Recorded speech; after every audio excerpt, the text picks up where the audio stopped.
Bismillahirrahmanirrahim. Assalamu alaikum. Today is Monday, the 4th of Rajab and 11th of April 2016. I am presenting before you my weekly current affairs program with the title Double Standards.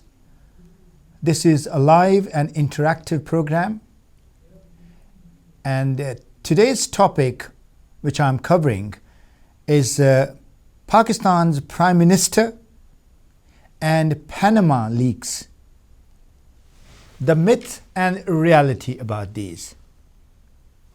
Now, what we have seen during the last couple of weeks, that a lot has been written and said about Pakistan's Sharif brothers and their children for their involvement in amassing tens of billions of dollars in offshore companies and running successfully what I regard the industry of politics.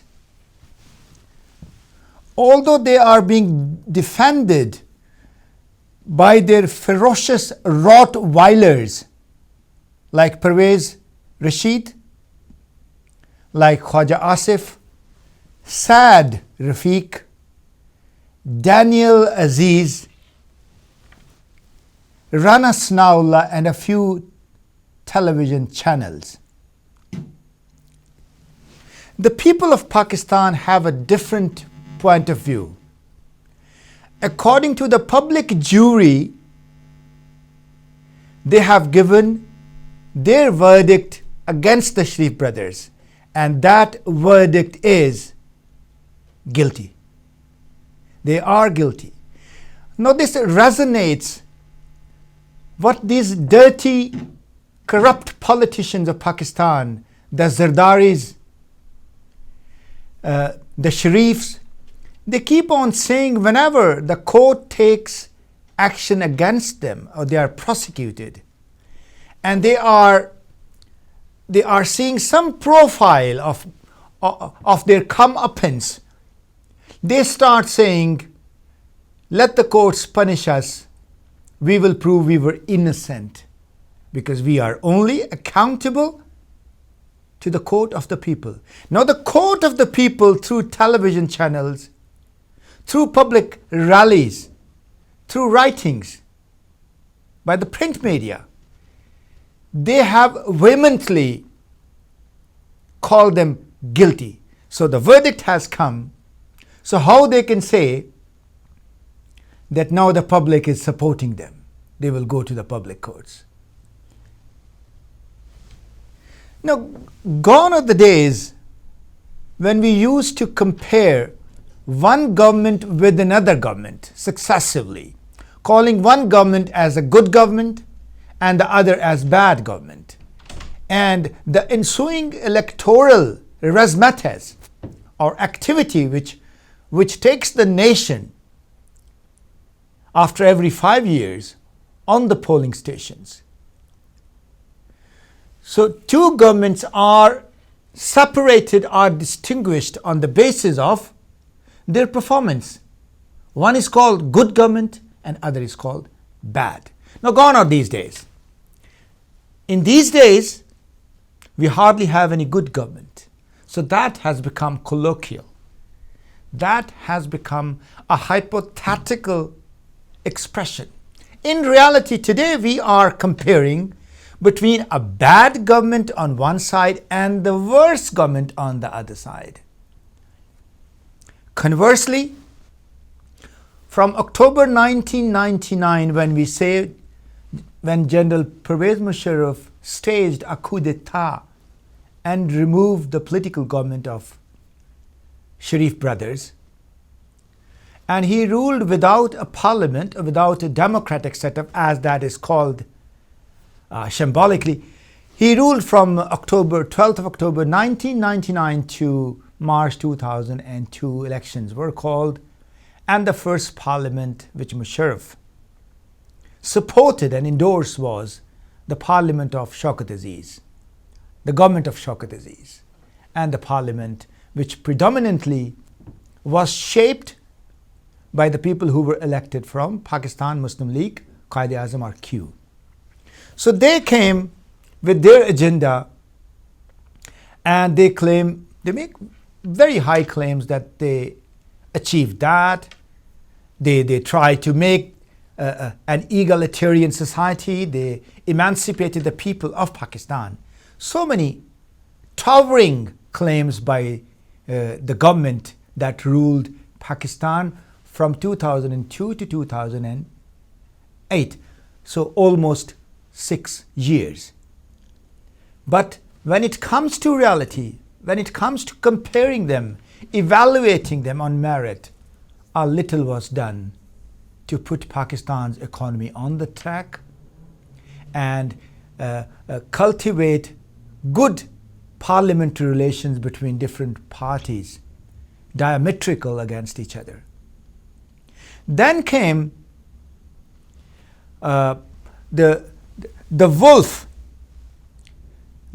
like Zardari, the cunning wolf Asif Ali Zardari, and they ruled for 5 years by the simple claim, vague claim, having no base, that rule by consensus, taking people along. Under that garb, billions of rupees were distributed to the dissenting parties or parliamentarians who could dent the numerical strength of Pakistan People's Party in the parliament and could shake the government of Asif Ali Zardari, who was the real ruler, with his rubber stamp stooge Yusuf Raza Gilani as the prime minister. So even that period of 5 years, a little over 5 years, that is dominated overwhelmingly by astronomical tales of corruption, malfeasance, larceny, and fraud. People were thinking and praying that when these people will leave, we will elect better people. We will elect people with conscience, with dignity, with integrity, and utmost probity, political probity. So they were expecting transparency, as these are ingredients of the modern day democracy, but only in the books, only in theory. So from 2013 onwards, what we have seen is the gluttonous, profligate Sharif brothers and their children and their relatives seizing all the important portfolios at the federal and the provincial level in Punjab. All these portfolios are of the ministries, of the departments where the optimal measure of financial activity is going on. Billions of pounds, tens of billions of rupees are the day-to-day transaction of these departments and ministries, which are being led by the cronies, the stooges of Sharif brothers. So, our country in a way has made considerable progress. Pakistan at the time of Musharraf was in the pan, on the fire. And now in the last 3 governments, last 14, 15 years, Pakistan came out of the pan and fell into the fire. So 0 plus 0. So woes of the nation, of the country, so grievances of the nation, of the country, have been hyperbolically increased by every day that passes under these diabolical rulers. They call themselves democratic forces. What a shame. Now let me discuss this issue, the Panama Leaks. I call it the Jurassic Park-like scandal of malfeasance on the part of many rulers of many states. Parliamentary states or presidential states, or the combination of those. So there are so many stories. I don't want to go into details. the contemporary electronic media and the print media. They covered that amply. I would like to bring before my audience, my viewers, those areas, those figures, those individuals and those companies that have been perpetrating this scourge of corruption. So I would like to present before you a few statistical precisions that you will enjoy, and you can further evaluate them, and you can go back and you can authenticate them by searching the internet sources, and you will be more shocked than me to learn more about that, because I've got very limited time to cover this issue within 50 to 55 minutes. In between we also have a break. So when I say break, when I come back after the break, after say 6:25, 6:30, the telephone lines would be opened. You would be encouraged and welcome to pass any comment on today's topic which I'm discussing, or you ask any question if I'm able to respond to that. Now, I would like to give you some statistics. The current combined wealth of 200 plus independent countries on the planet is in the range of $250 trillion. $250 trillion. Out of this amount, every year, about $20 trillion they go to the dodgy transactions. Dodgy transactions carried out by 5,000 most powerful plutocratic families on the globe, and about 10,000 companies and firms, and they look like the legal firms, legal companies, legitimate organizations, business institutions, but under the table, a large number of them are involved in the spurious deal of transferring the monies from one institution to another through money laundering. There are some 400 international financial consulting and asset management companies in the world. Most of them are good. They're highly reputable, but there are some black sheep also. There are certain dodgy companies, and those companies are controlling about $60 trillion of this wealth, out of $250 trillion wealth, the entire wealth of the world. So these companies, dodgy companies, they deal with $60 trillion each year. And out of that, $20 trillion worth of transactions are the fraudulent transactions carried out by fraudsters. There are individuals, there are families, as I mentioned earlier, and there are some institutions. Those institutions, they look like quite respectable, but they're also involved in this shady trade of money laundering. Some of these firms have good reputation. I mean, I can name a few of them: BlackRock, Vanguard, Asset Management, like JP Morgan, like Goldman Sachs, Deloitte, Deutsche Asset and Wealth Management, a German firm, Invesco, AXA Investment Management, UBS, United Bank of Switzerland, Credit Suisse, another Swiss bank, international financial conglomerate, BNP Paribas, France's leading bank, a mega bank. And then PricewaterhouseCoopers, a consulting firm, asset management firm, and the legal firm also. It is doing multiple transactions within itself.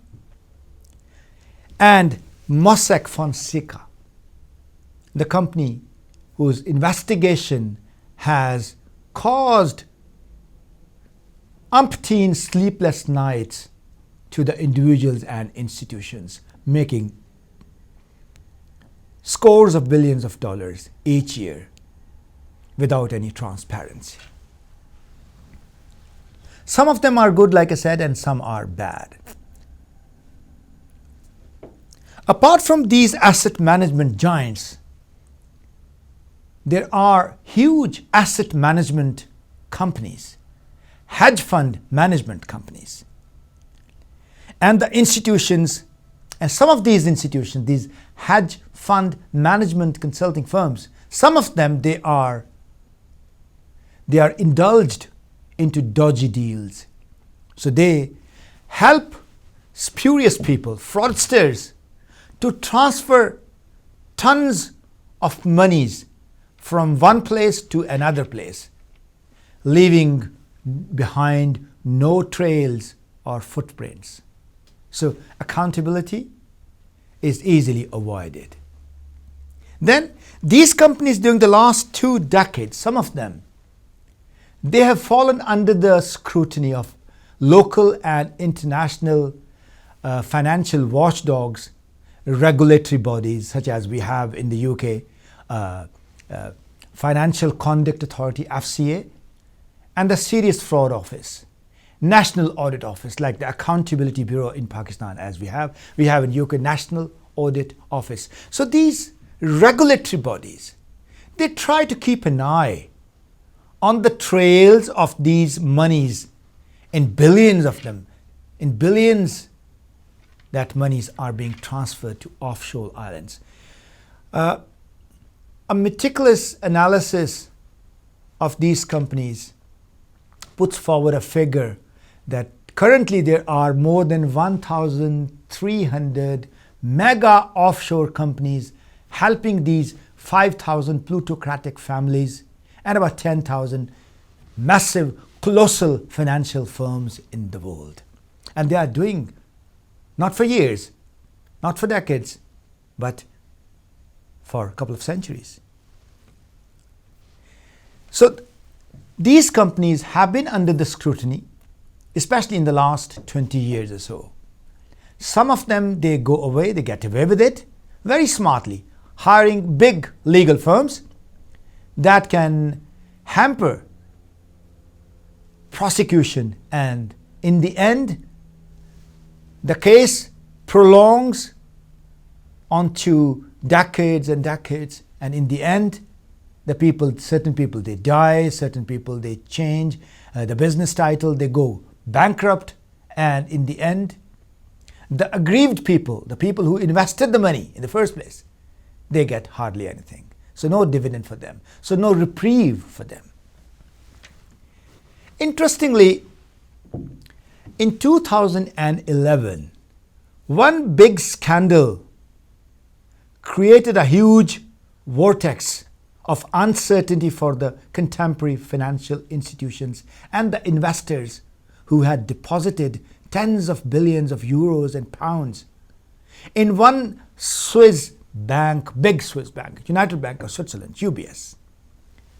A strategic banker with the name Kwaku Adeboli, a banker from Ghana who got into UBS using good offices of one of his relatives, who was the then United Nations Secretary General Kofi Annan.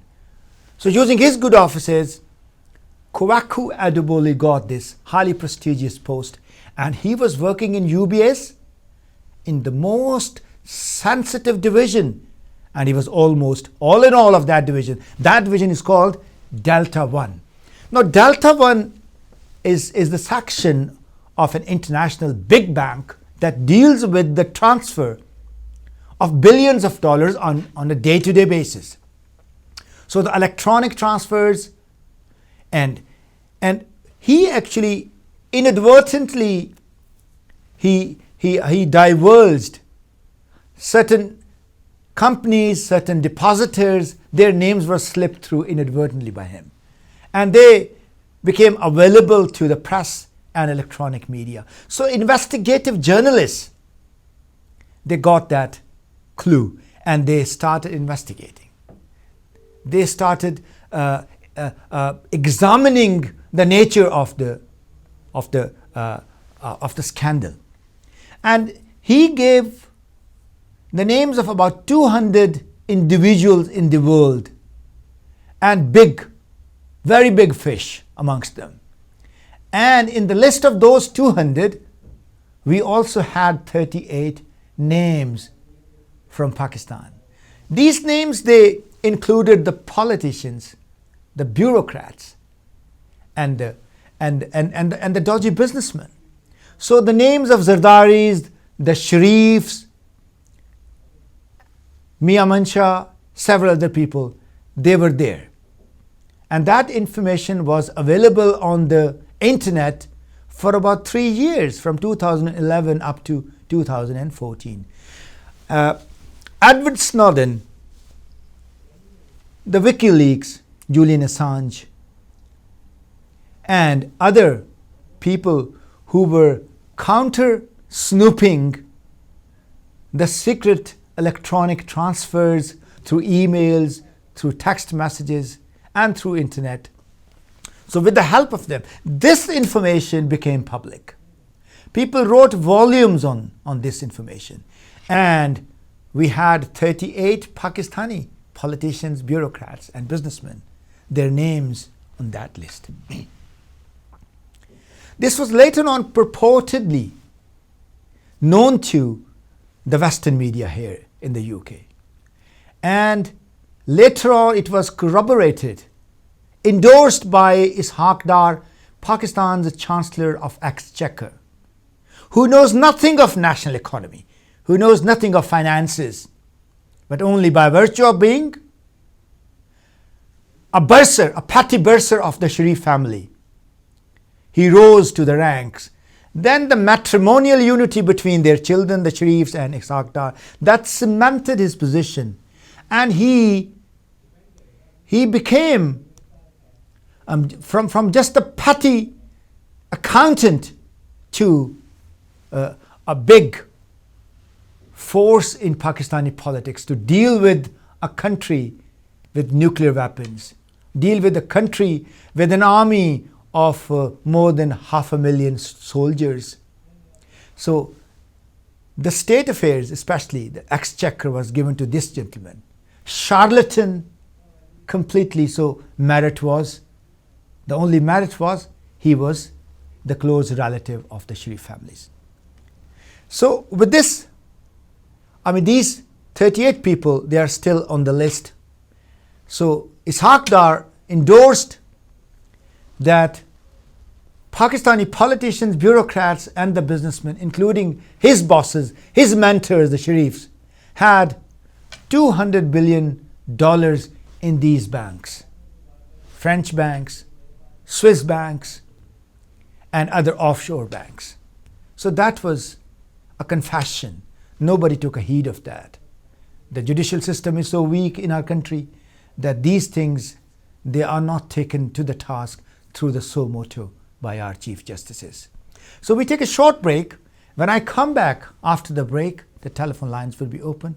Please make telephone calls to be part of the program and add strength to this program. So let's take a short break.